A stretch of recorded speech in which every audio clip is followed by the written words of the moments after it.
14세의 한 소녀가 예루살렘의 군중 속에 서 있습니다. 그녀의 눈앞에서 로마의 십자가에 못 박힌 그녀의 아들이 죽어가고 있습니다. 군인들은 비웃습니다. 군중은 모욕을 내뱉습니다. 그리고 그녀는 아무것도 할 수 없습니다.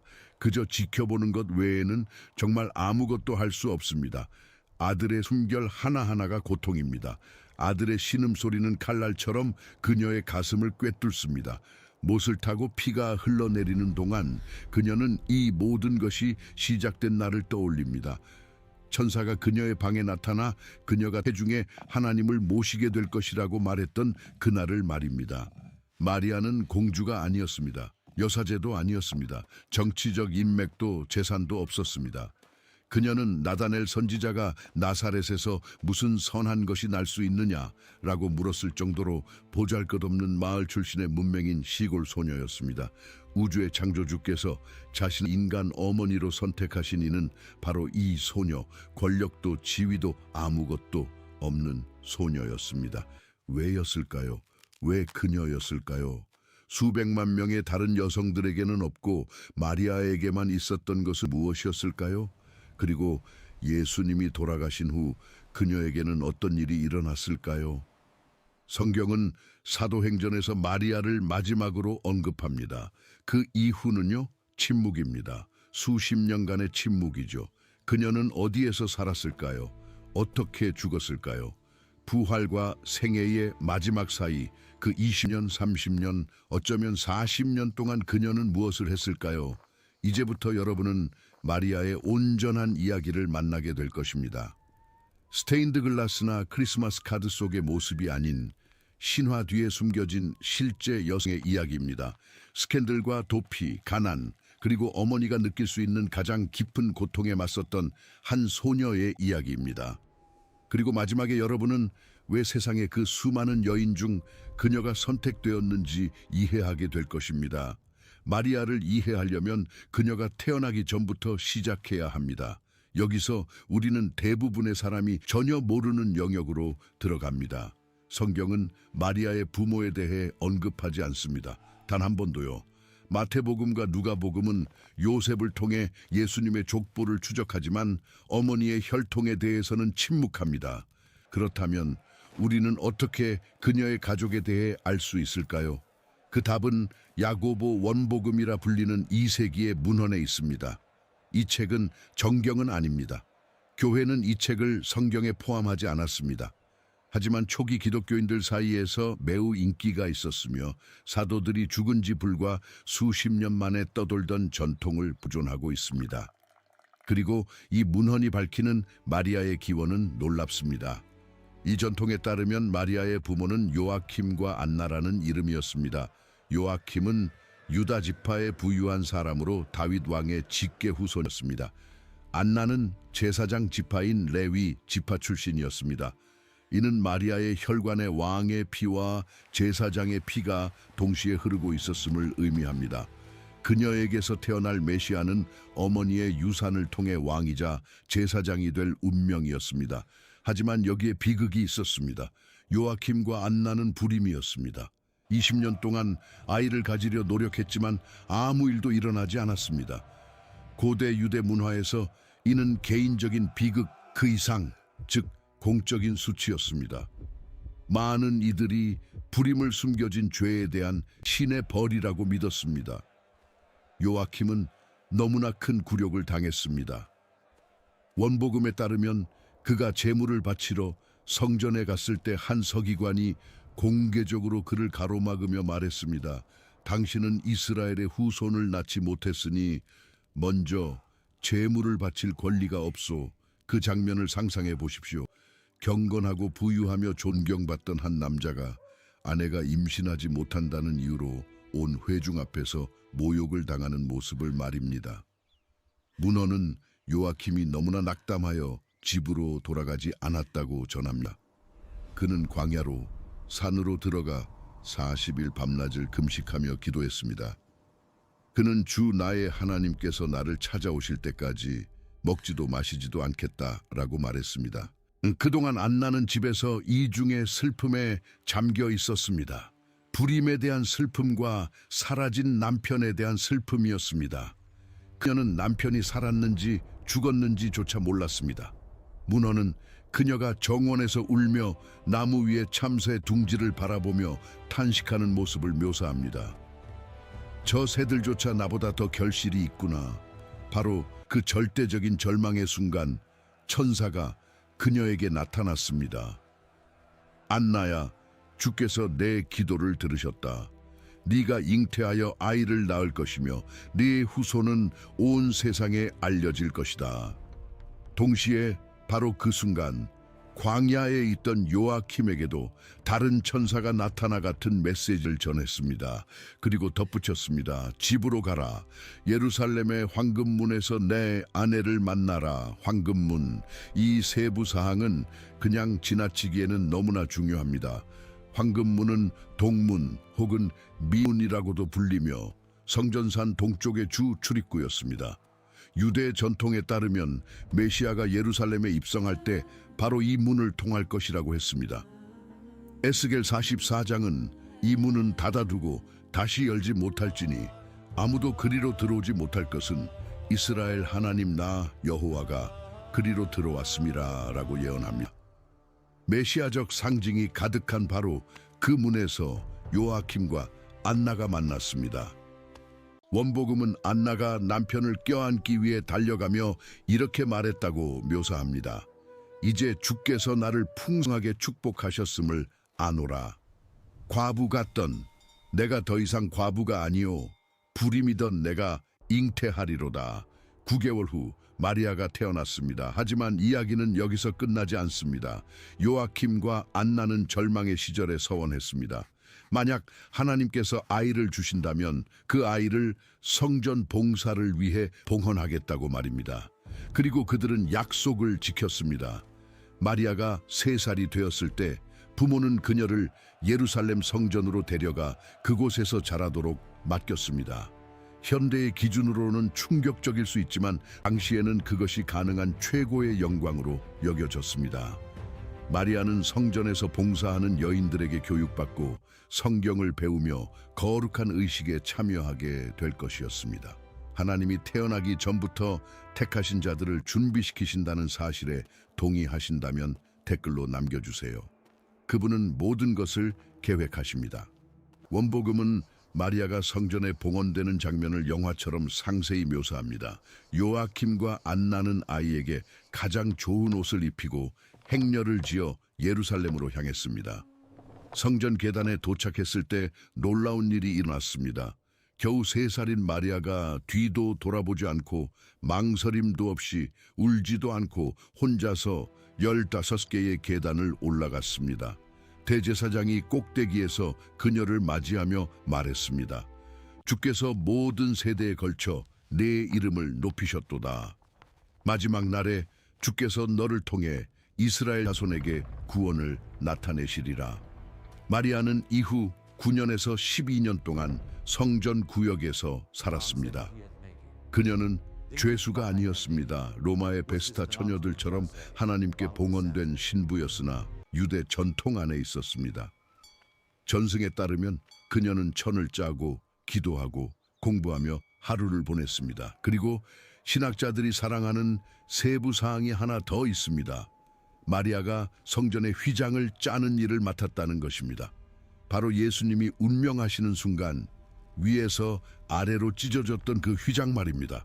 하지만 성전에서 자란 소녀가 사춘기에 접어들면 더 이상 그곳에 머물 수 없었습니다.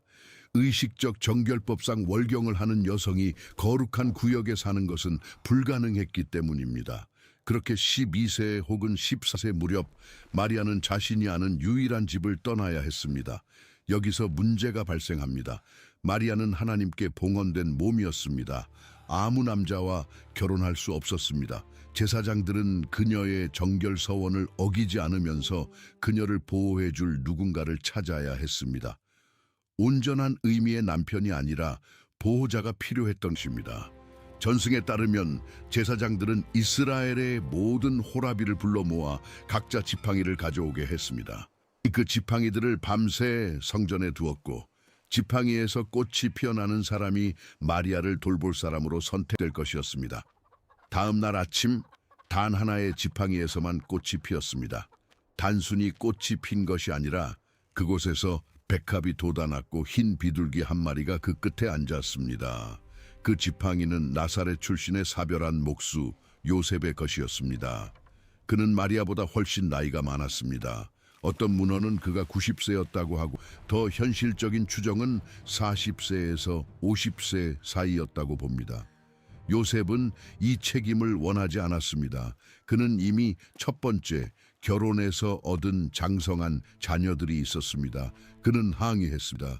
하지만 제사장들은 단호했습니다. 징조는 분명했습니다. 그렇게 성전에서 자란 10대 소녀 마리아는 잘 알지도 못하는 목수의 집에서 살기 위해 나사렛으로 향했습니다. 이제 잠시 멈추고 이 모든 일을 실제 세상의 관점에서 바라봅시다. 1세기의 나사렛은 도시가 아니었습니다. 마을이었습니다. 고고학적 발굴에 따르면 전체 인구는 200명에서 400명 정도였습니다. 집들은 언덕의 석회와 만반을 파서 만들었으며 마른 돌벽과 집 지붕을 얹었습니다. 포장된 도로도 없었습니다. 상설 시장도 없었습니다. 물은 단 하나의 샘에서 끌어왔는데 오늘날 마리아의 샘으로 알려진 그곳의 마을 여인들이 매일 아침 항아리를 채우기 위해 모여들었습니다. 이곳에서 마리아는 동이 트기 전에 일어나 샘까지 걸어가고 머리에 15, 20리터의 물을 이고 돌아와 불을 지피고 곡식을 갈고 빵을 구웠습니다. 끊임없는 육체 노동의 삶이었습니다. 특별한 일이라고는 전혀 일어나지 않는 그런 삶이었습니다. 그날이 오기 전까지는 말입니다. 누가는 그 순간을 이렇게 기록합니다. 6째 달에 천사 가브리엘이 하나님의 보내심을 받아 갈릴리 나사렛이란 동네에 가서 다윗의 자손 요셉이라 하는 사람과 약혼한 처녀에게 이르니 그 처녀의 이름은 마리아라. 대부분의 사람은 수태고지 장면을 평온하게 상상합니다. 천사가 부드럽게 떠 있고 마리아는 미소 지으며 황금빛이 방 안을 가득 채우는 모습이요. 르네상스 화가들이 500년 동안 서구 사회의 의식 속에 이 이미지를 고착시켰습니다. 하지만 본문을 자세히 읽어보십시오. 가브리엘이 가장 먼저 한 말은 무서워하지 말라였습니다. 이는 마리아가 공포에 질려 있었음을 의미합니다. 천사의 나타남은 평화로운 순간이 아니라 존재론적 공포의 순간이었습니다. 이사야는 떨었고 에스겔은 죽은 듯 엎드렸으며 다니엘은 모든 힘을 잃었습니다. 그리고 나사렛의 돌집에 있던 10대 소녀는 천상계의 존재가 눈앞에 실체화되는 것을 보았습니다. 가브리엘이 말했습니다. 평안할지어다 은혜를 받은 자여 주께서 너와 함께 하시도다. 누가는 그녀의 반응을 이렇게 기록합니다. 처녀가 그 말을 듣고 놀라 이런 인사가 어찌함인가 생각하며 놀라다. 헬라어 원문은 디아타라소라는 단어를 사용합니다. 이는 마음이 깊이 흔들리고 뼛속까지 당황했다는 뜻입니다. 마리아는 무슨 일이 일어나고 있는지 이해하지 못했습니다. 그녀가 상황을 파악하기도 전에 가브리엘이 말을 이었습니다. 마리아여 무서워하지 말라. 네가 하나님께 은혜를 입었느니라. 보라 네가 잉태하여 아들을 낳으리니 그 이름을 예수라 하라.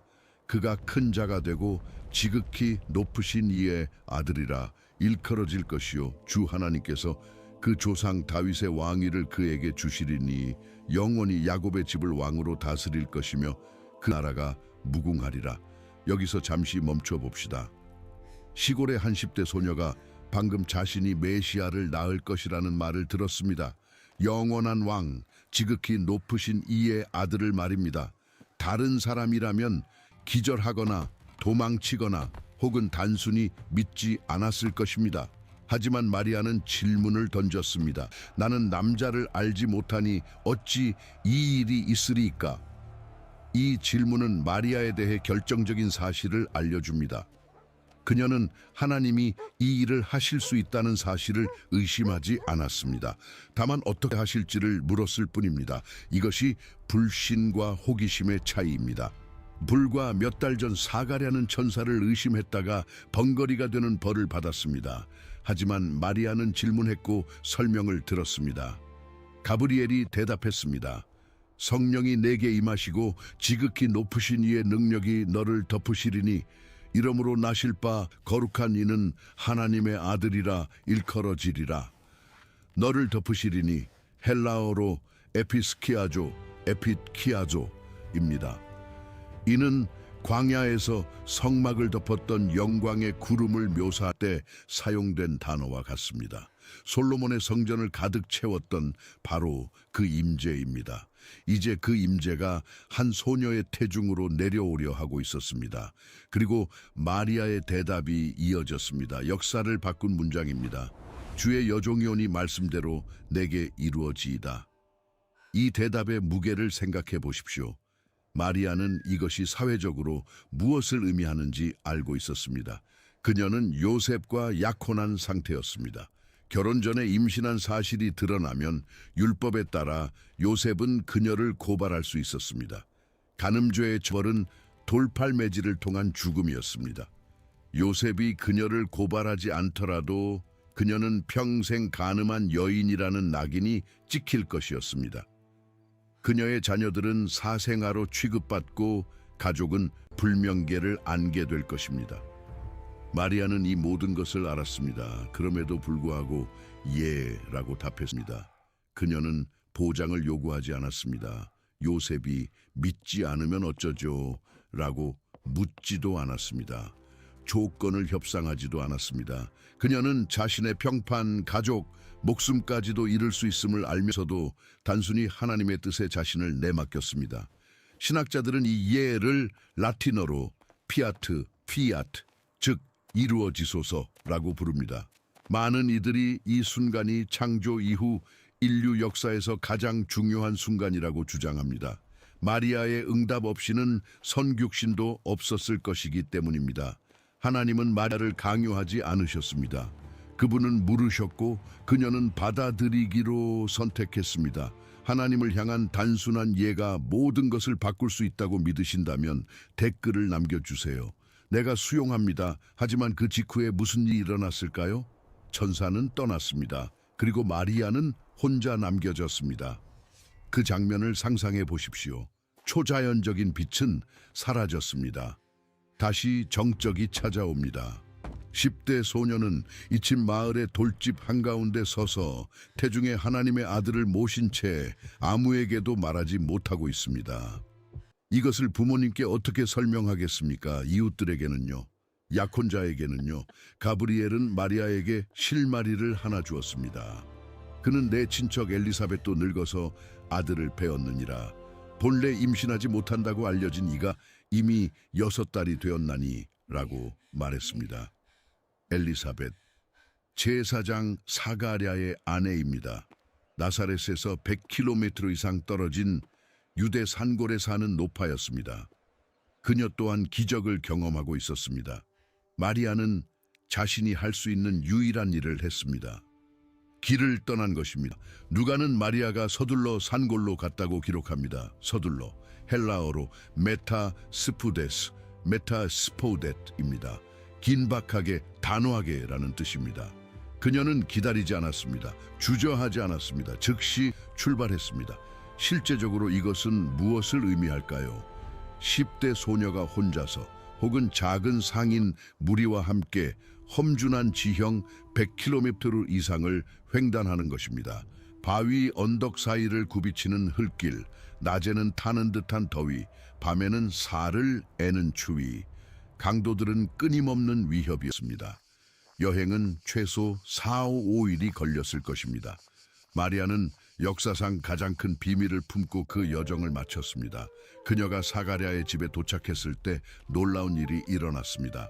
엘리사벳이 마리아의 문안을 듣는 순간 아이가 복중에서 뛰어놀았다라고 성경은 말합니다.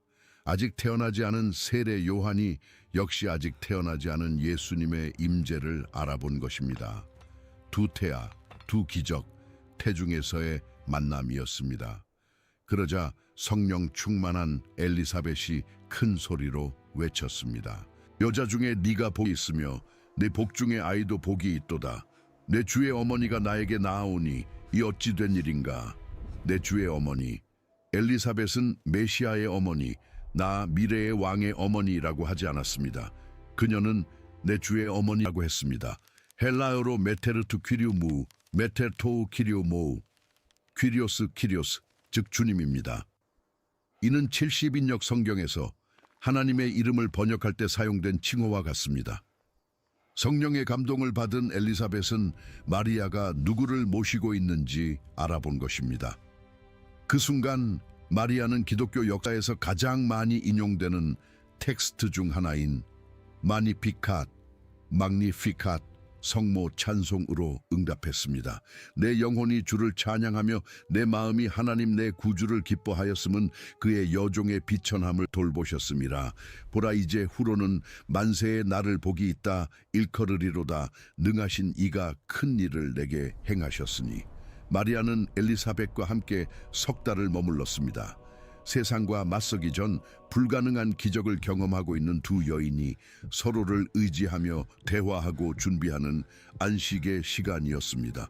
하지만 결국 마리아는 돌아가야 했습니다. 나사렛으로, 요셉에게로 말입니다. 그리고 이제 배는 조금씩 불러오기 시작했습니다. 여기서 우리는 모든 것을 파괴할 뻔했던 순간에 도달합니다. 마태복음은 직설적입니다. 예수 그리스도의 나심은 이러하니라. 그의 어머니 마리아가 요셉과 약혼하고 동거하기 전에 성령으로 잉태된 것이 나타났더니 요셉은 아무것도 몰랐습니다. 마리아는 설명할 길이 없었고 설명했다 해도 그는 믿지 않았을 것입니다. 자신의 정결한 약혼녀가 임신했다는 사실을 알았을 때 그의 반응은 인간적이었고 이해할 만했으며 동시에 절망적이었습니다. 성경은 요셉이 의로운 사람이었다고 말합니다. 헬라어로 디카이오스, 디카이옷, 즉 율법을 따르는 자라는 뜻입니다. 율법은 분명했습니다. 다른 남자의 아이를 임신한 약혼녀는 간음한 자였습니다.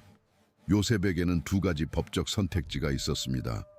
그녀를 공개적으로 고발하여 재판을 받게 하고 죽음에 이르게 하는 것, 혹은 사적으로 이혼 증서를 써주어 파혼하되 최악의 스캔들은 면하게 해주는 것이었습니다. 마태는 요셉이 그를 드러내지 아니하고 가만히 끊고자 하여라고 기록합니다. 그는 자비를 선택했습니다. 마리아가 자신을 배신했다고 믿으면서도 정의를 요구하기보다 그녀의 생명을 보호하는 쪽을 택한 것입니다. 하지만 그가 이 일을 생각하고 있을 때 주의 사자가 현몽하여 이르되 다윗의 자손 요셉아 내 아내 마리아 데려오기를 무서워하지 말라. 그에게 잉태된 자는 성령으로 된 것이라. 아들을 낳으리니 이름을 예수라 하라. 이는 그가 자기 백성을 그들의 죄에서 구원할 자이심이라 하니라. 요셉은 깨어났고 놀라운 일을 했습니다. 그는 질문하지 않았습니다. 표적을 구하지도 않았습니다. 확인을 기다리지도 않았습니다. 성경은 단순히 이렇게 전합니다. 요셉이 잠에서 깨어 일어나 주의 사자의 분부대로 행하여 그의 아내를 데려왔으나 그는 마리아를 받아들였습니다.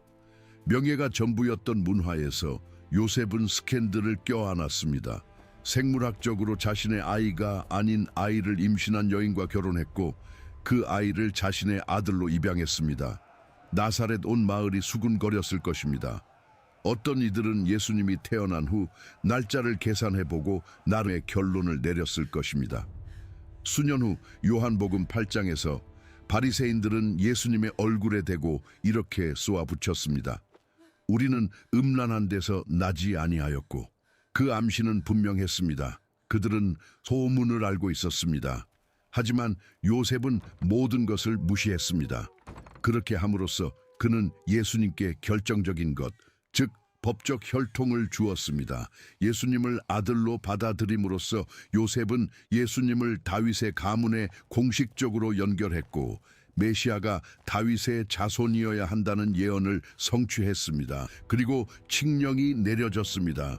누가복음 2장 1절 그때에 가이사 아구스도가 영을 내려 천하로 다 호적하라 하였으니 아우구스투스 황제는 제국의 인구를 세길 원했습니다. 이를 위해 각 사람이 조상의 고향으로 돌아가 등록하도록 명령했습니다. 요셉은 다윗의 가문이었고 다윗의 동네는 베들레헴이었습니다. 지도를 보십시오. 나사렛은 북쪽 갈릴리에 있습니다.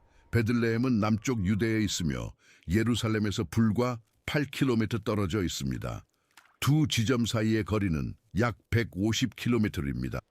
마리아는 임신 말기였습니다. 아마도 8개월이나 9개월이었을 것입니다. 그녀는 그 여정을 떠나야 했습니다. 걸어서 말입니다. 흙길을 따라 언덕을 오르내리고 골짜기를 건너야 했습니다. 낮에는 노숙을 하거나 임시 거처에서 잠을 잤습니다. 여행은 최소 일주일이 걸렸을 것입니다. 마리아의 상태를 고려하면 아마도 걸렸겠지요. 발걸음마다 위험이 도사리고 있었습니다. 밤마다 불확실함이 가득했습니다. 1km를 갈 때마다 길 위에서 아이가 태어날 가능성은 점점 더 커졌습니다. 하지만 그들은 도착했습니다. 베들레헴에 도착했습니다. 그곳에서 그들이 마주한 것은 똑같은 일을 하러 온 순례자들로 가득 찬 도시였습니다. 거기 있을 그때 해산할 날이 차서. 이 문장은 거의 무심하게 들립니다. 해산할 날이 차서. 하지만 그 이면에는 집에서 멀리 떨어져 낯선 이들에게 둘러싸인 차에 산파도 없고 가족도 없이 아무것도 없는 상태에서 진통을 겪는 젊은 여인이 있습니다. 누가는 여관에 있을 곳이 없음이러라 라고 말합니다. 헬라어 원문은 카타루마로 여관일 수도 있지만 객실을 의미하기도 합니다. 어떤 학자들은 요셉과 마리아가 베들레헴의 친척 집에 머물려 했으나 객실이 이미 꽉 찼던 것이라고 믿습니다. 다른 이들은 공용 숙소였으나 만원이었던 것으로 봅니다. 우리가 아는 것은 그들이 결국 도착한 장소입니다. 구유, 즉 짐승의 먹이통이 있는 곳이었습니다. 이는 짐승들의 외양간으로 쓰이던 동굴이거나 가축들이 잠을 자던 집의 1층이었을 가능성이 큽니다. 그곳에서 건초와 거름에 둘러싸여 양과 소의 냄새 속에서 마리아는 아이를 낳았습니다. 처사들을 낳아 강보로 싸서 구유에 뉘었으니 여기서 잠시 멈춰 봅시다. 말 한마디로 은하계를 만드시고 별들을 빚으신 우주의 창조주께서 외양간에서 태어나셨습니다. 궁전이 아닙니다. 성전도 아닙니다. 짐승들이 배설하고 잠을 자는 곳이었습니다. 그리고 그분을 가장 먼저 품에 안은 사람은 지치고 땀에 젖고 아마도 겁에 질렸을 것이며 분명 온몸이 아팠을 10대의 소녀였습니다. 마리아는 아기를 수놓은 베네쩌고리가 아니라 단순한 천 조각으로 감쌌습니다. 그리고 짐승들이 먹이를 먹던 나무나 돌로 된 구유에 뉘었습니다. 이것이 우리가 크리스마스를 생각할 때 되찾아야 할 이미지입니다.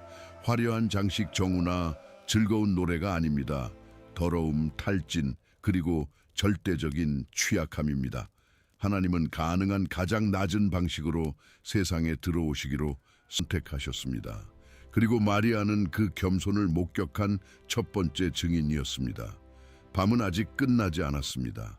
마리아가 쉬려 할 때 낯선 방문객들이 도착하기 시작했기 때문입니다.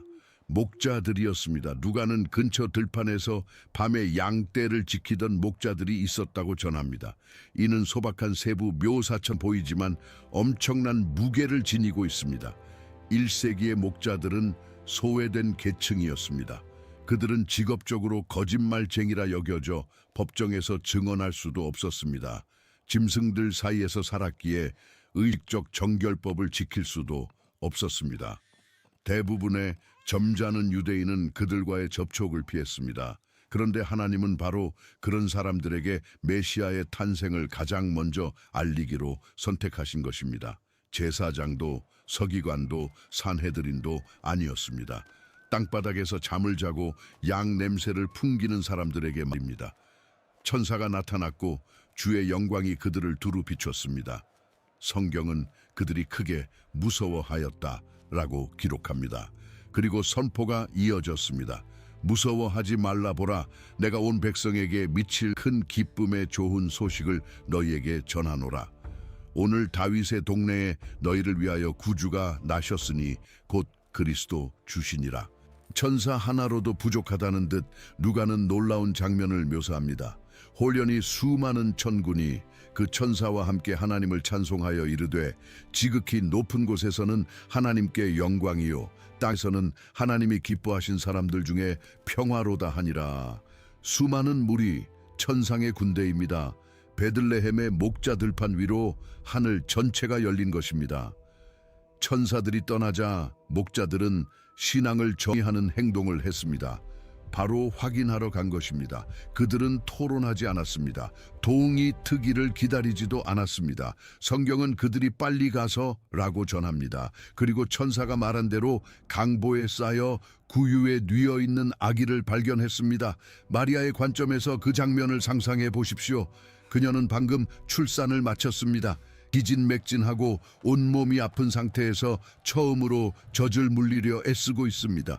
그런데 갑자기 본 적도 없는 거친 사내들이 외양간에 나타나 숨을 헐떡이며 천사와 천군 예언에 대해 떠들어댑니다. 누가는 그녀의 반응을 이렇게 기록합니다. 마리아는 이 모든 말을 마음에 새기어 생각하니라. 이 구절은 누가복음에 2번 등장합니다. 이는 마리아에 대한 근본적인 사실을 드러냅니다. 그녀는 모든 것을 즉시 이해하지 못했습니다. 그녀는 처리하고 관찰하고 반추하며 간직습니다. 마리아는 혼돈 속의 명상가였습니다. 자신 주변에서 일어나는 불가능한 일들의 의미를 찾으려 애쓰는 여인이었습니다. 목자들은 하나님께 영광을 돌리고 찬송하며 돌아갔습니다. 하지만 마리아는 남았습니다.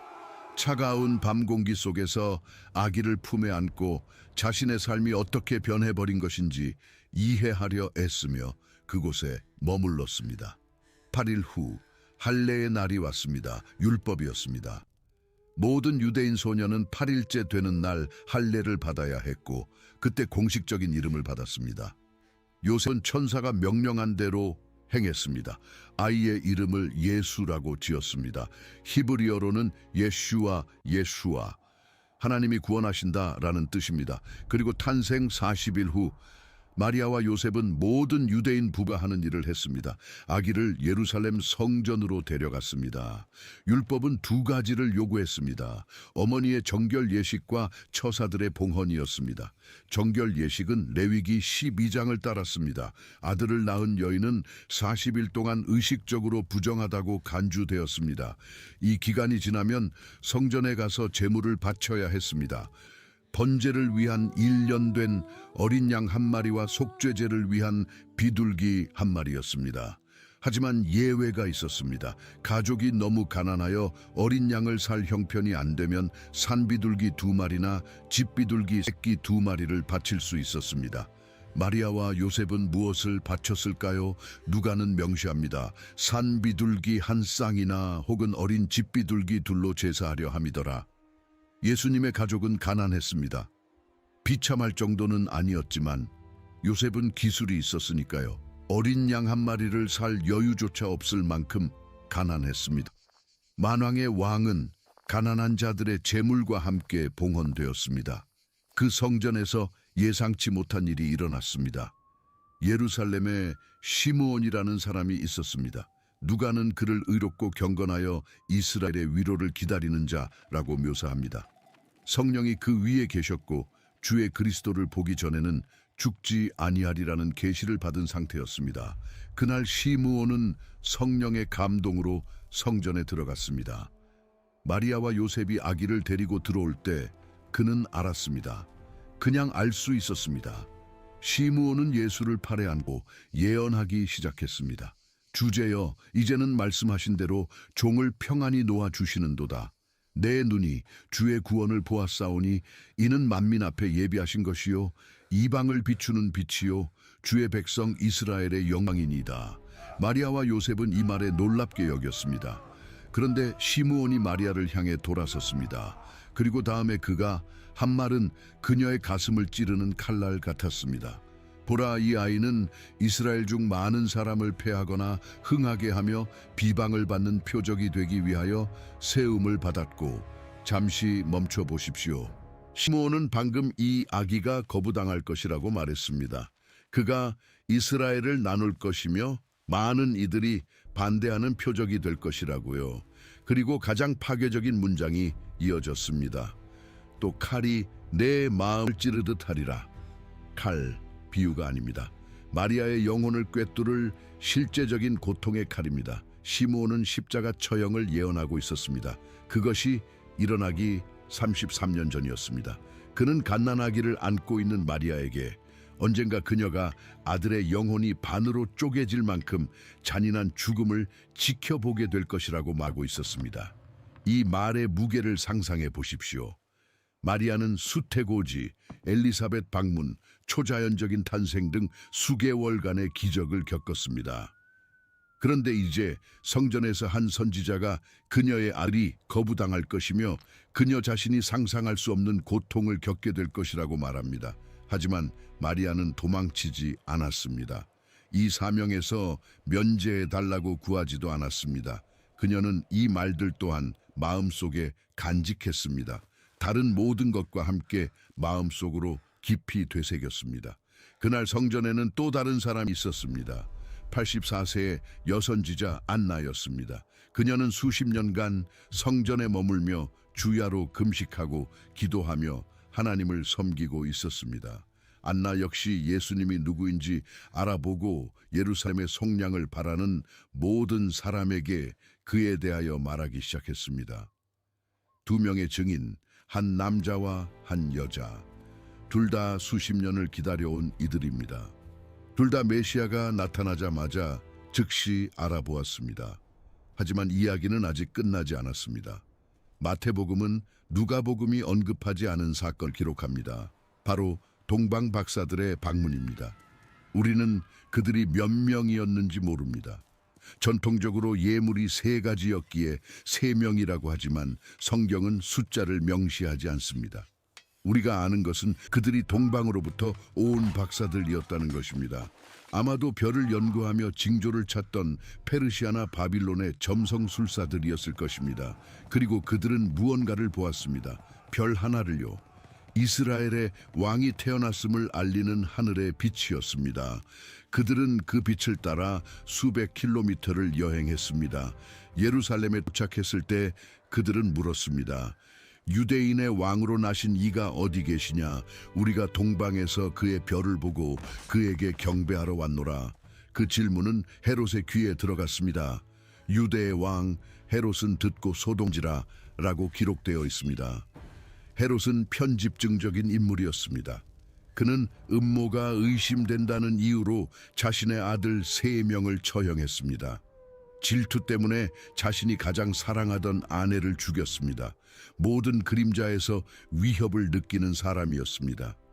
그런데 이제 부유한 외국인들이 자신 궁전에 나타나 갓 태어난 유대인의 왕을 찾고 있는 것입니다. 헤롯은 대제사장들과 서기관들을 모아 그리스도가 어디서 나겠느냐고 물었습니다. 그들은 미가 5장 2절을 인용했습니다. 유대 베들레헴이니이다. 왕은 박사들을 가만히 불러 별이 나타난 때를 자세히 묻고 그들을 베들레헴으로 보내며 지시했습니다. 가서 아기에 대하여 자세히 알아보고 찾거든 나에게 고하여 나도 가서 그에게 경배하게 하라. 물론 거짓말이었습니다. 헤롯은 경배하고 싶지 않았습니다. 제거하고 싶었을 뿐입니다. 박사들은 마리아가 아기와 함께 있는 집을 찾았습니다. 이제 외양간이 아니라 집이었습니다. 시간이 흘렀던 것입니다. 탄생 후 몇 주 혹은 몇 달이 지났을 무렵일 것입니다. 그들은 들어가 아기께 엎드려 경배했습니다. 그리고 보물함을 열어 황금과 유향과 모략을 예물로 드렸습니다. 마리아가 그 당시에는 온전히 이해하지 못했을 수도 있는 의미를 담은 3가지 선물이었습니다. 황금은 왕을 위한 것, 유향은 제사장이나 신성을 위한 것, 모략은 시신을 방부 처리할 때 쓰는 향료였습니다. 죽음의 또 다른 전조였습니다. 빛 한가운데 드리워진 또 다른 그림자였습니다. 박사들은 꿈에 헤롯에게로 돌아가지 말라는 지시를 받고 다른 길로 떠났습니다. 그러자 요셉도 다른 꿈을 꾸었습니다. 천사 나타나 말했습니다. 헤롯이 아기를 찾아 죽이려 하니 일어나 아기와 그의 어머니를 데리고 애굽으로 피하여 내가 내게 이르기까지 거기 있으라. 피하라. 다급한 말이었습니다. 여유가 되면 가라가 아니었습니다. 지금 당장 피하라였습니다. 한밤중이었습니다. 요셉은 마리아를 깨웠습니다. 짐을 쌀 수 있는 대로 챙겼습니다. 그리고 동이 트기 전 난민이 된 작은 가족은 남쪽 광야를 지나 이집트로 향했습니다.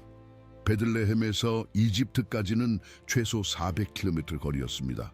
네겝 사막을 가로지르고 가자를 지나 해안선을 따라 국경을 넘어야 했습니다. 아기를 데리고 수주를 여행해야 했습니다. 얼마나 오래 머물러야 할지 돌아올 수 있을지조차 알지 못한 채 말입니다. 그들이 도망치는 동안 헤롯은 행동을 개시했습니다. 박사들이 돌아오지 않는다는 것을 알자 그의 분노가 폭발했습니다. 마태는 기록합니다.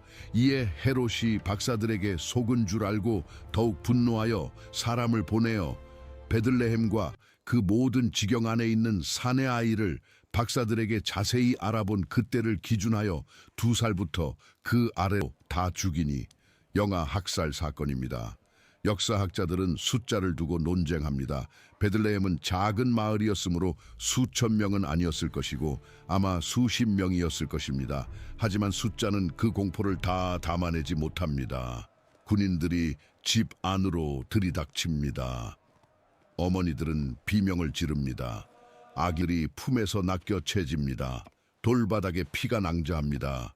그리고 마리아는 사막에서 유배지로 향하며 뒤에서 무슨 일이 벌어지고 있는지조차 몰랐을 것입니다.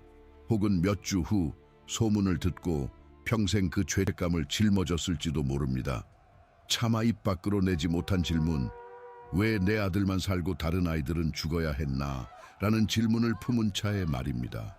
전승에 따르면 선가족은 로마 제국 제2의 도시이자 약 10만 명의 유대인 공동체가 있던 알렉산드리아에 정착했습니다. 그곳에서 그들은 기다렸습니다. 1년, 2년, 어쩌면 3년 동안요. 요셉은 낯선 이들 사이에서 몫으로 일했습니다. 마리아는 타국 땅에서 아들을 키웠습니다. 고향으로 돌아가도 좋다는 신호를 기다리는 망명자들의 삶이었습니다. 헤롯이 죽었을 때 그 신호가 왔습니다. 기원전 4년의 말입니다. 아이러니하죠? 예수님은 우리의 불완전한 달력에 따르면 그리스도 이전에 태어나셨습니다. 폭군은 끔찍한 병에 걸려 죽었습니다.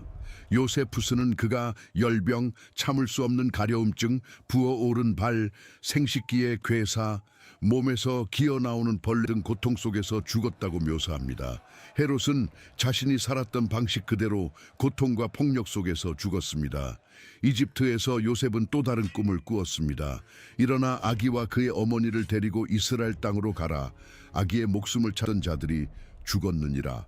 그들은 돌아왔습니다. 하지만 유대로 가지 않았습니다. 요셉은 헤롯의 아들 아켈라오가 유대의 왕이 되었다는 말을 듣고 그곳으로 가기를 두려워했습니다. 또 다른 꿈이 그를 갈릴리로 인도했습니다. 그렇게 가족은 모든 것이 시작되었던 나사렛에 다시 정착했습니다. 마리아가 잘 알려진 마을이었습니다. 사람들이 날짜를 계산해보고 그녀가 결혼이 완결되기 전에 임신했다는 사실을 알고 있던 바로 그곳이었습니다. 그녀는 사람들의 시선과 수군거림 속으로 돌아왔습니다. 그리고 다시 삶을 시작했습니다. 그 후 침묵이 흐릅니다. 누가는 수년의 세월을 단 한 문장으로 요약합니다. 아기가 자라며 강하여지고 지혜가 충만하며 하나님의 은혜가 그의 위에 있더라. 그것이 전부입니다. 예수님의 어린 시절 전체가요. 이집트에서 돌아온 후부터 청소년기까지의 모든 세월이 20단어 남짓으로 압축되었습니다. 그 세월 동안 마리아는 무엇을 했을까요? 다른 유대인 어머니들이 하는 일을 했습니다. 요리하고 청소하고 천을 짜고 물을 깃고 곡식을 갈고 아이들을 가르쳤습니다. 예수님은 외아들이 아니었기 때문입니다. 마태복음과 마가복음은 야고보, 요셉, 시몬, 유다라는 형제들의 이름을 언급합니다. 그리고 이름은 나오지 않지만 복수형으로 자매들도 있었다고 말합니다. 가톨릭 신학은 이들이 사촌이거나 요셉이 이전 결혼해서 얻은 자녀들이라고 가르칩니다. 개신교 신학은 대체로 예수님 이후에 태어난 마리아와 요셉의 생물학적 자녀들이라고 봅니다. 해석이 무엇이든 한 가지는 분명합니다. 나사렛의 집은 북적거렸다는 것입니다. 마리아는 하나님의 아들만 키운 것이 아니라 대가족을 보살폈습니다. 그리고 우리는 복음서가 보존하고 있는 예수님의 어린 시절 중 유일한 한 장면을 마주하게 됩니다.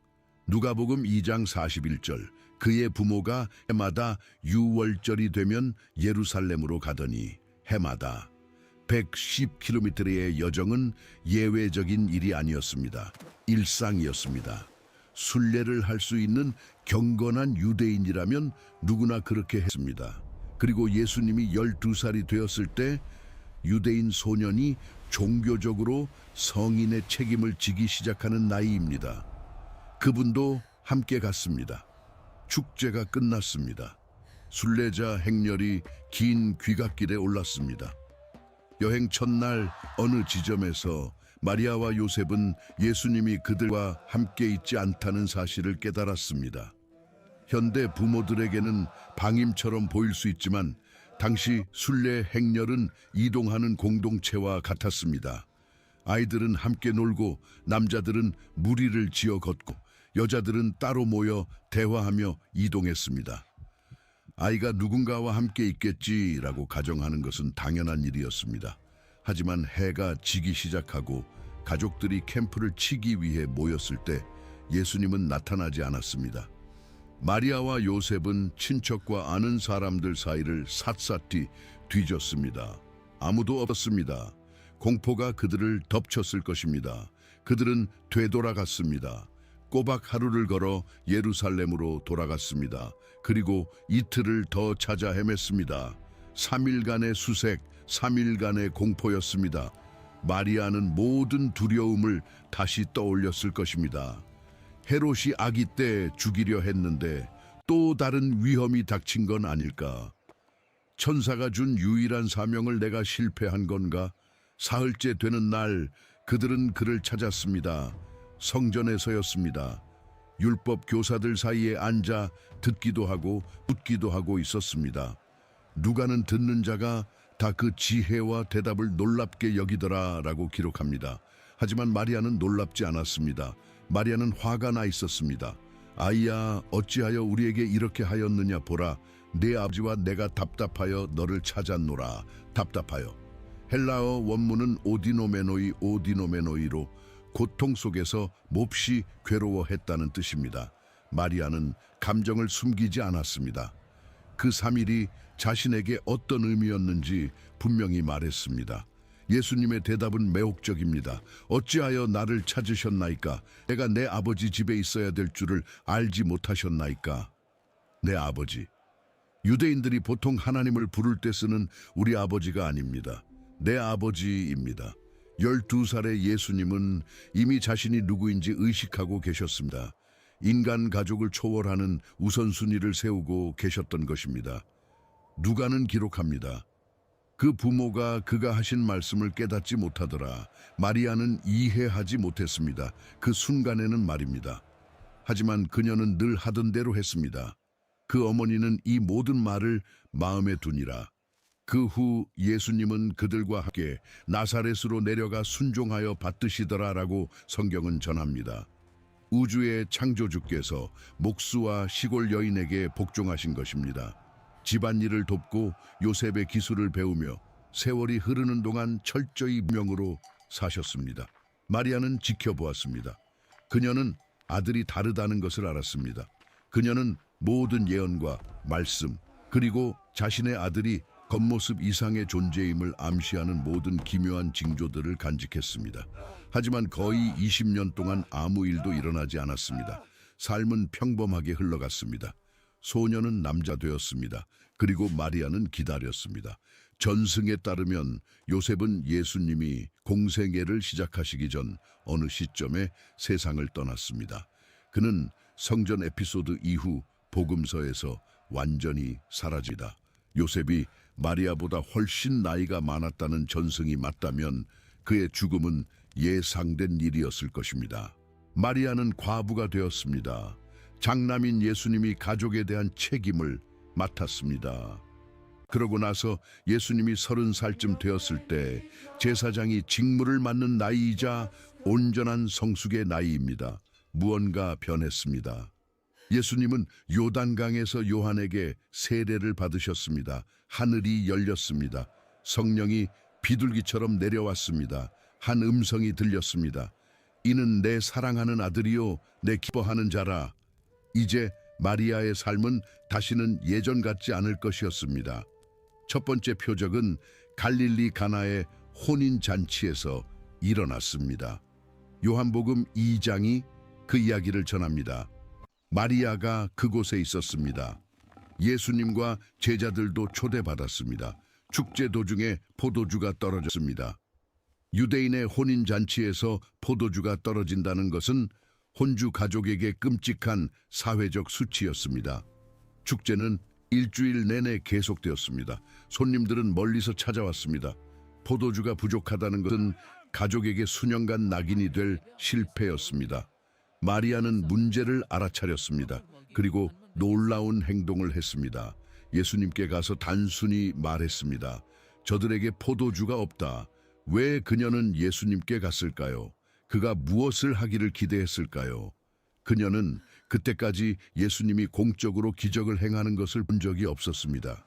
하지만 그녀는 그가 누구인지 알고 있었습니다. 그녀는 30년 동안의 기억과 예언과 징조들을 간직해 왔습니다. 그리고 어떻게든 그가 무언가를 할 수 있다는 것을 알았습니다. 예수님의 대답은 처음 읽을 때 거칠게 느껴집니다. 여자여 나와 무슨 상관이 있나이까? 내 때가 아직 이르지 아니하였나이다. 여자여. 어머니가 아닙니다. 당시 문화에서 존칭이긴 했지만 거리감을 두는 표현이기도 했습니다.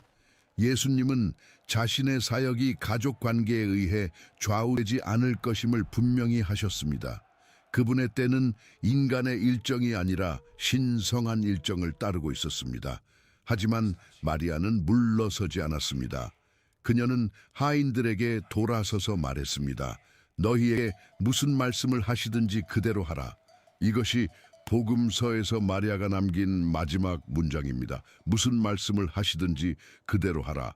그리고 예수님은 초기 대답에도 불구하고 기적을 행하셨습니다. 물을 포도주로 바꾸셨습니다. 잔치에서 가장 좋은 포도주로 말입니다. 여기에는 깊은 의미가 담겨 있습니다. 마리아는 요청했습니다. 예수님은 거절하는 듯 보였습니다. 하지만 그녀는 그럼에도 불구하고 신뢰했습니다. 그리고 그분은 행하셨습니다. 신학자들은 이것이 무엇을 의미하는지 논쟁합니다. 마리아의 중보에 특별한 힘이 있는 것일까요? 아니면 예수님은 항상 기적을 행할 계획이셨고 마리아와의 대화는 그 과정의 일부였을까요?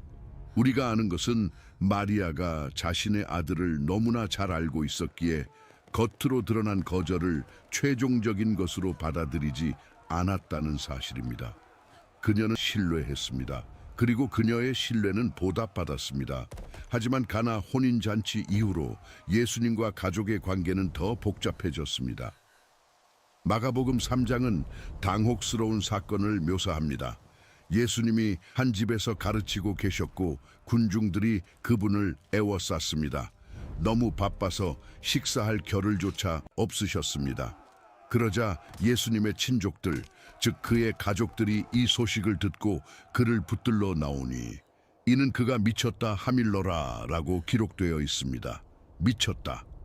예수님의 가족은 그가 정신이 나갔다고 생각했습니다. 정확히 누가 그렇게 생각했는지는 모릅니다. 아마 요한복음 7장 5절에서 사역 기간 중 그를 믿지 아니함이러라 라고 확인된 예수님의 형제들이었을 것입니다. 하지만 마리아도 함께 갔습니다. 그녀는 예수님이 계신 집에 도착해 그를 불러내라고 전했습니다. 누군가 예수님께 말했습니다. 보소서 당신의 어머니와 동생들이 밖에서 당신을 찾나이다. 예수님의 대답은 당황스러웠습니다. 누가 내 어머니이며 동생들이냐? 그는 주변에 앉은 사람들을 둘러보며 말씀하셨습니다. 내 어머니와 내 동생들을 보라. 누구든지 하나님의 뜻대로 행하는 자가 내 형제요 자매요 어머니이니라. 이 말을 들었을 때 마리아가 느꼈을 감정을 상상해 보십시오. 천사에게 예라고 답했던 그녀, 스캔들과 애굽 도피와 기다림의 세월을 견뎌낸 그녀입니다. 그런데 이제 그녀의 아들은 공개적으로 그녀를 외면하고 낯선 이들을 택하는 것처럼 보였습니다. 하지만 그것은 비상적인 해석일 뿐입니다. 예수님은 마리아를 거부하신 것이 아닙니다. 가족의 정의를 다시 세우고 계셨던 것입니다. 영적인 유대가 생물학적 유대를 초월한다는 것을 말씀하고 계셨습니다. 그리고 아이러니하게도 주의 말씀대로 내게 이루어지이다 라고 말하며 누구보다 하나님의 뜻을 행한 사람이 바로 마리아가 아닙니까? 마리아는 이 새로운 가족의 정의에서 배제된 것이 아니라 포함된 것이었습니다. 하지만 그녀는 자신의 역할이 변하고 있음을 받아들여야 했습니다. 그녀는 더 이상 아들을 보호하는 어머니만이 아니었습니다. 이제 그녀는 자신의 주님을 따르는 제자였습니다. 그리고 그녀는 따랐습니다. 무대 뒤에서 조용히 마리아는 예수님의 사역을 동행했습니다. 군중이 늘어나는 것을 보았고 적들이 많아지는 것을 보았습니다. 공식 종교가 가르치던 모든 것에 도전하는 가르침들을 들었습니다. 그녀가 늘 알고 있었던 사실을 확인해주는 기적들을 지켜보았습니다. 그리고 마음속 깊은 곳 어딘가에서 그녀는 성전에서 들었던 시므온의 말을 떠올렸을 것입니다. 또 칼이 내 마음을 찌르듯 하리라. 그때가 다가오고 있었습니다. 서기 30년 혹은 33년의 유월절은 다른 때와 다름없이 시작되었습니다. 순례자들이 예루살렘을 가득 메웠습니다. 성전에서 희생 제물로 바쳐지는 어린 양들의 냄새가 진동했습니다. 5만 명을 수용하도록 설계된 도시에 100만 명이 몰려들어 웅성거리는 소리가 가득했습니다. 하지만 이번 유월절은 달랐습니다. 예수님은 나귀를 타고 예루살렘에 입성하며 스가랴의 예언을 성취하셨습니다. 군중은 호산나를 외치며 길에 겉옷을 폈습니다. 마리아는 그 승리의 입성을 보았거나 들었을 것입니다. 30년의 무명 시절 끝에 그녀의 아들이 왕으로 추대받고 있었습니다. 하지만 그녀는 제사장들의 시선도 알아챘을 것입니다. 성전에서 가르침이 이어질 때마다 높아지는 긴장감을 느꼈을 것입니다. 권력의 복도에 가득한 음모의 속삭임을 들었을 것입니다. 대중의 환호는 안전을 뜻하지 않았습니다. 그것은 위협을 뜻했습니다. 백성이 예수님을 사랑할수록 권력자들은 그를 제거하고 싶어 했습니다. 복음서는 마리아가 그 마지막 주간에 어디에 있었는지 말해주지 않습니다. 그녀는 최후의 만찬 자리에 나타나지 않습니다. 겟세마네 동산에도 없습니다. 체포와 재판, 베드로의 부인, 채찍질의 현장에도 그녀는 보이지 않습니다. 아마 그녀는 예루살렘 어딘가에 머물며 소식을 기다리고 있었을 것입니다. 어쩌면 목요일 밤 아들이 입맞춤으로 배신당하고 있다는 사실을 모른 채 잠들었을지도 모릅니다. 하지만 금요일 아침 어느 시점에 그녀는 알게 되었습니다. 그 소식이 어떻게 전해졌을지 상상해 보십시오. 공포에 질린 제자가 문을 두드렸을 것입니다. 혹은 거리의 소문이었을 수도 있습니다. 사람들이 그 갈릴리 사람을 십자가에 못 박으려 한다. 마리아는 갔습니다. 요한은 기록합니다. 예수의 십자가 곁는 그 어머니와 이모와 글로바의 아내 마리아와 막달라 마리아가 섰는지라. 십자가 곁에 그것을 생각하십시오. 로마의 십자가 처형은 가능한 한 가장 굴욕적이고 고통스럽도록 설계됐습니다. 죄수들은 벌거벗겨졌습니다.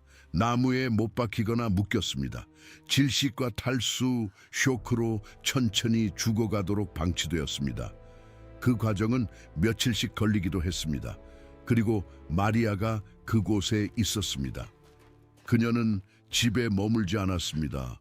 숨지도 않았습니다. 그녀는 십자가까지 가서 서서 아들이 죽어가는 모습을 지켜보았습니다.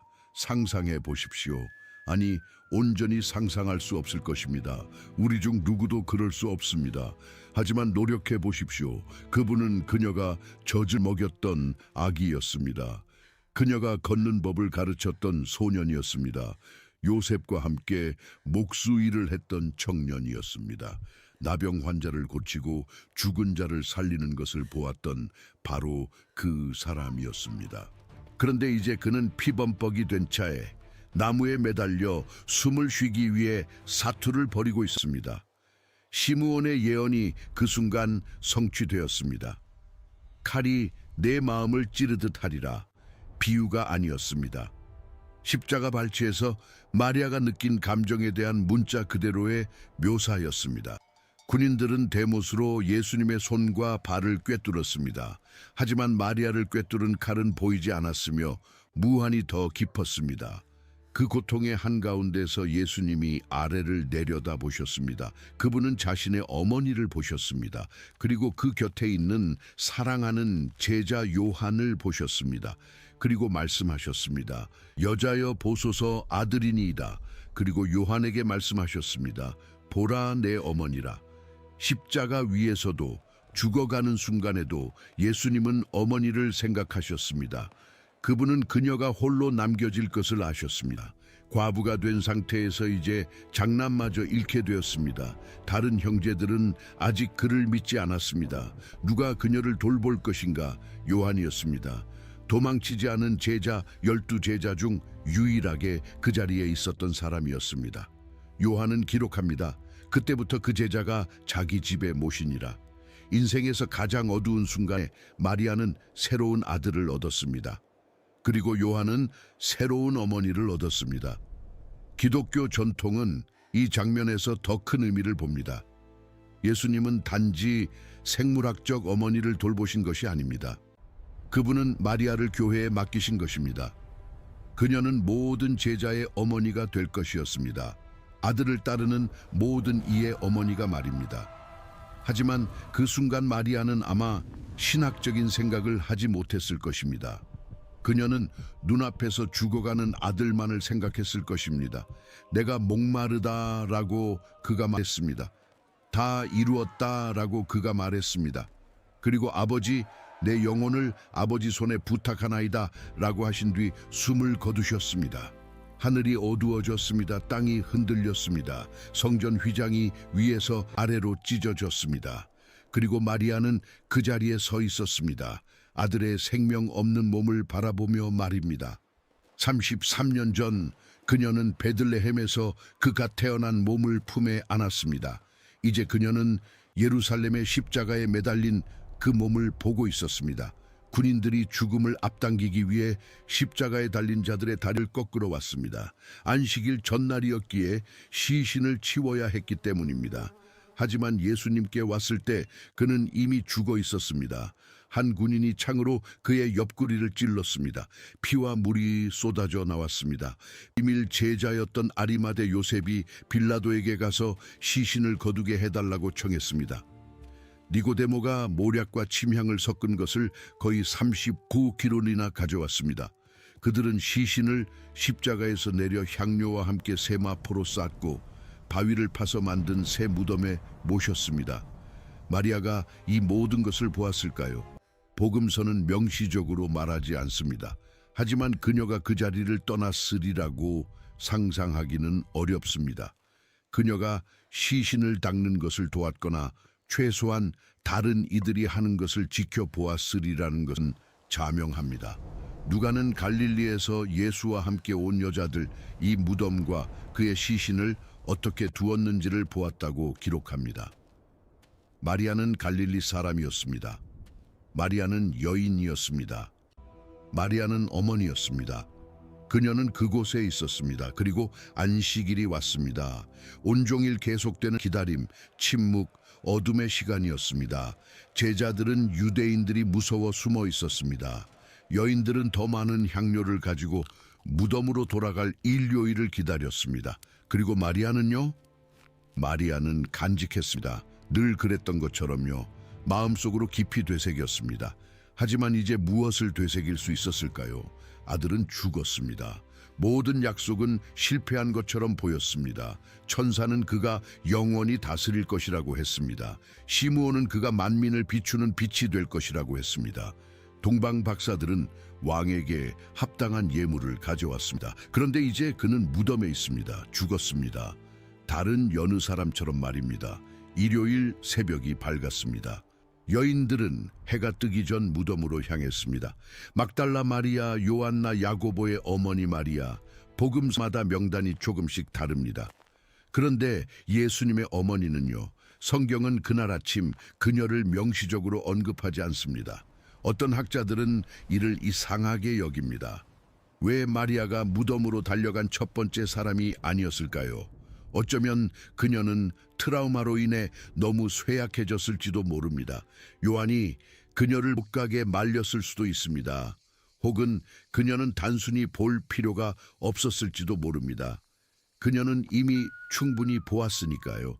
하지만 그 일요일 어느 시점에 소식이 그녀에게 전달되었습니다. 무덤이 비어있다. 천사들이 나타났다.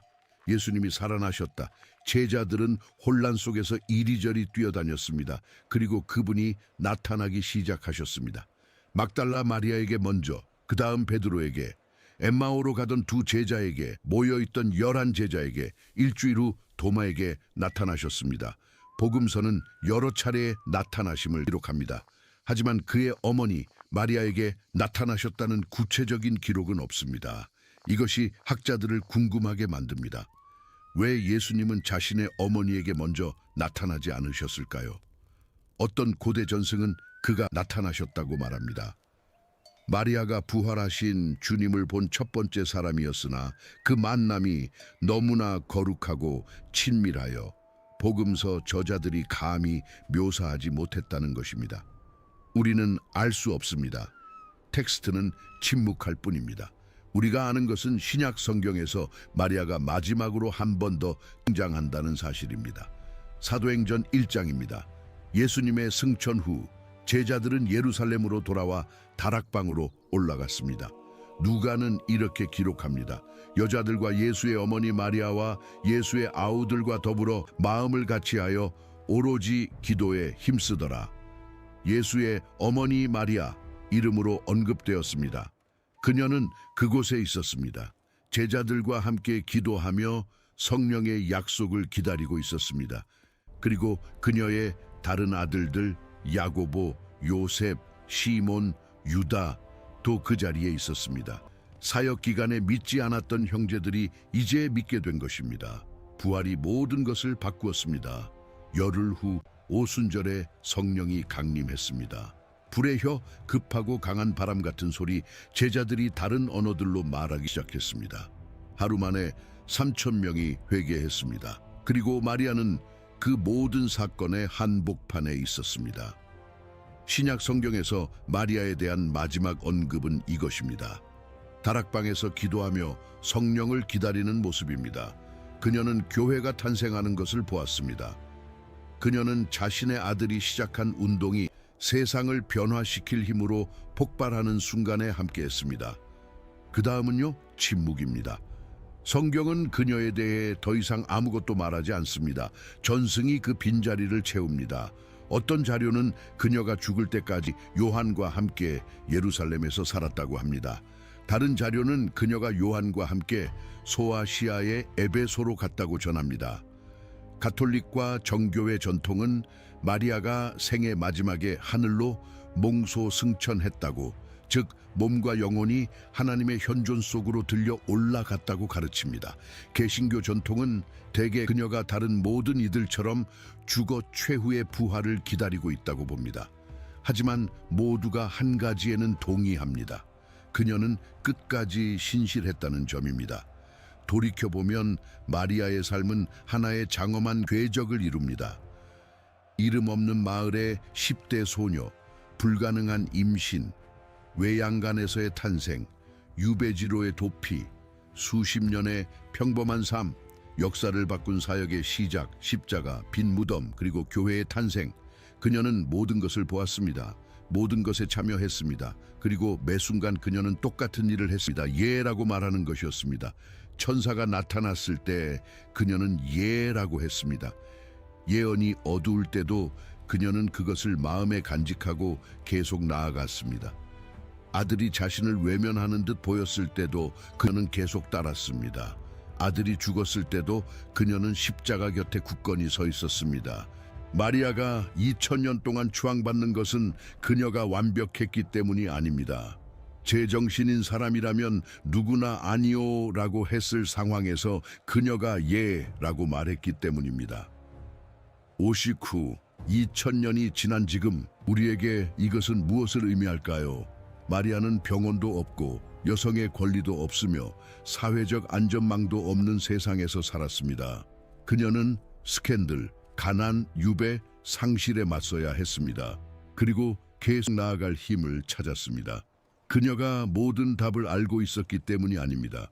그녀는 종종 일어나는 일을 이해하지 못했습니다. 그녀의 믿음이 결코 흔들리지 않았기 때문도 아닙니다. 분명 그녀도 의심의 밤을 보냈을 것입니다. 하지만 그녀는 매번 갈림길에서 신뢰하기를 선택했습니다. 주의 말씀대로 내게 이루어지이다. 이 문장이 한 인생을 정의합니다. 수동적인 저항이 아닙니다. 숙명론적인 체념도 아닙니다. 능동적인 내어드림입니다. 자신보다 더 큰 무언가에 의식적으로 참여하는 것입니다.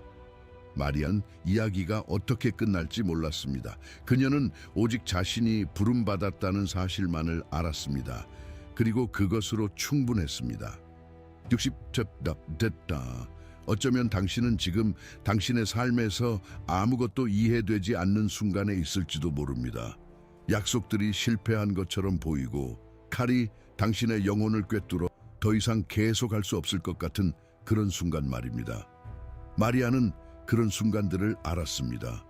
그녀는 그것들을 직접 살아냈습니다. 그리고 모든 어둠의 건너편에서 그녀는 빛을 발견했습니다. 어둠이 실제하지 않았기 때문이 아닙니다. 어둠은 실제했습니다. 고통도 실제했습니다. 상실도 실제했습니다. 하지만 이야기는 끝나지 않았습니다. 우리가 끝이라고 생각하는 곳에서 이야기는 결코 끝나지 않습니다. 성금요일은 끝처럼 보였습니다. 하지만 일요일이 다가오고 있었습니다. 마리아는 우리에게 일요일을 기다리는 법을 가르쳐 줍니다. 이해되지 않을 때라도 마음속에 간직하는 법을, 모든 것이 무너질 때라도 굳건히 서 있는 법을, 앞길이 캄캄할 때라도 예라고 말하는 법을 가르쳐 줍니다. 60일 후 그녀는 나사렛의 무명 소녀로 시작했습니다. 그리고 인류 역사상 가장 존경받는 여인으로 남았습니다. 제국을 정복하거나 철학을 쓰거나 군대를 이끌어서가 아닙니다. 단 한마디의 말을 했기 때문입니다. 예, 이것이 예수의 어머니 마리아의 온전한 이야기입니다. 한계까지 시험받았던 신앙의 이야기입니다. 십자가를 견뎌낸 사랑의 이야기입니다. 그리고 보장이 없는 상황에서도 신뢰하기를 선택하는 모든 사람의 마음 속에 오늘날까지 메아리치고 있는 이야기입니다. 만약 이 영상이 당신의 마음에 닿았다면 지금 화면에 나타나는 영상을 클릭해 보세요. 장담건대 그 영상은 당신을 더 큰 놀라움으로 안내할 것입니다.